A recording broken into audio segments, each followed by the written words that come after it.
पारोळा नगर परिषदेच्या निवडणुकीच्या प्रचाराची रणधुमाळी दिनांक 1 रोजी रात्री 10 वाजता अधिकृतरित्या संपली आहे. मंगळवार दिनांक 2 डिसेंबर रोजी मतदान पार पडणार असून गेल्या एका महिन्यापासून सुरू असलेल्या स्थानिक स्वराज्य संस्थांच्या निवडणुकीचा निर्णय आता मतपेटीतून होणार आहे. नगराध्यक्ष पदासाठी 3 उमेदवार रिंगणात असून 24 नगरसेवक पदांसाठी 58 उमेदवार आपले भविष्य आजमावत आहेत. एकूण 61 उमेदवारांचे भवितव्य मतपेटीत बंद होणार असून निकाल कोणाच्या बाजूने झुकणार याची उत्सुकता नागरिकांना लागली आहे. पारोळा शहरात एकूण 37,301 मतदार आहेत. त्यांपैकी 18,471 पुरुष आणि 18,822 महिला मतदार आपला मतदानाचा हक्क बजावणार आहेत. मतदानाच्या पारदर्शकतेसाठी आणि सुरक्षेसाठी प्रत्येक बूथवर पोलिसांचा आणि निवडणूक अधिकाऱ्यांचा कडक बंदोबस्त ठेवण्यात आलाय.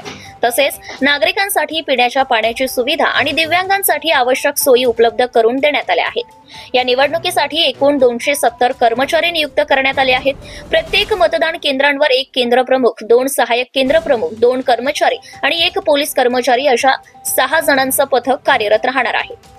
शहरात एकूण 42 मतदान केंद्रे असून राखीव कर्मचाऱ्यांसह जवळपास 300 कर्मचारी निवडणूक प्रक्रियेत सहभागी आहेत. निर्णय अधिकारी डॉक्टर उल्हास देवरे यांच्या आदेशानुसार संपूर्ण पथक निवडणूक प्रक्रिया सुरळीतपणे पार पाडण्यासाठी कार्यरत राहणार आहे. Subscribe now and press the bell icon. Never miss an update.